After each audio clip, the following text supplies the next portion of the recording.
Olá, alunos! Aqui nós vamos, nesse vídeo, fazer um resumo, tá? Sobre o sujeito, tudo que a gente viu até agora. Sujeito sendo como termo essencial da oração, ele e o predicado, tá bom? E aqui eu tenho um resuminho dos tipos de sujeitos que nós estudamos durante as aulas, tá bom? Aqui o sujeito como quem pratica a ação verbal, ou sobre quem diz o resto da oração, né? No caso, quem se faz a declaração, no caso, o resto da oração predicado, né? Nós temos a declaração desse sujeito. E os tipos de sujeito, nós temos o sujeito simples, onde terá só um núcleo, como exemplo, Maria foi à praia, apenas o núcleo Maria. Composto, mais de um núcleo, como exemplo de frase, João e Maria foram para a floresta, nós temos dois núcleos como sendo João e Maria. Sujeito oculto, né? Onde nós vamos identificá-lo pela desinência verbal.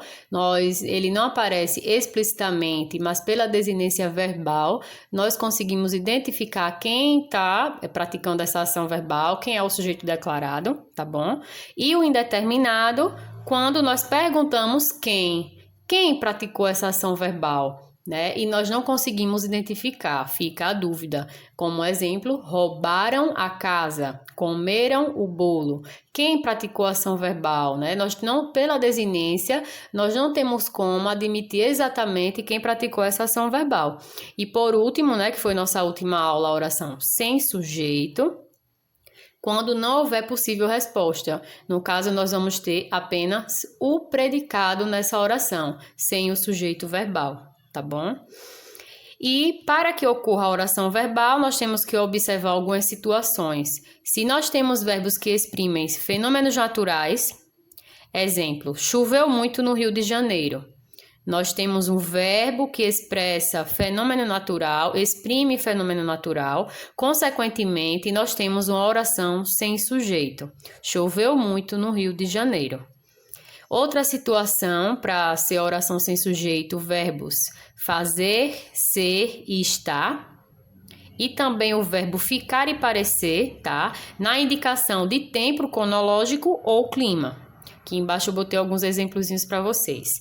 Faz 2 anos que ele saiu. Verbo fazer indicando o tempo cronológico. Consequentemente, oração sem sujeito. É 1 hora.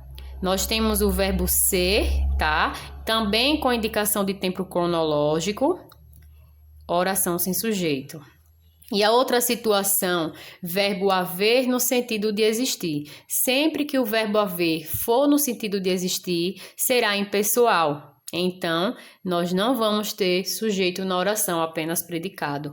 Aqui nós temos o exemplo. Havia 5 alunos naquela sala. Verbo haver no sentido de existir, né? Existia 5 alunos naquela sala. Então, nós observamos que ele nem fica conjugado, porque ele é impessoal. Existir, no sentido de existir. Havia 5 alunos. Se aqui nós tivéssemos haviam 5 alunos, estaria errado, porque no sentido de existir, ele é impessoal, não apresenta pessoa verbal, certo?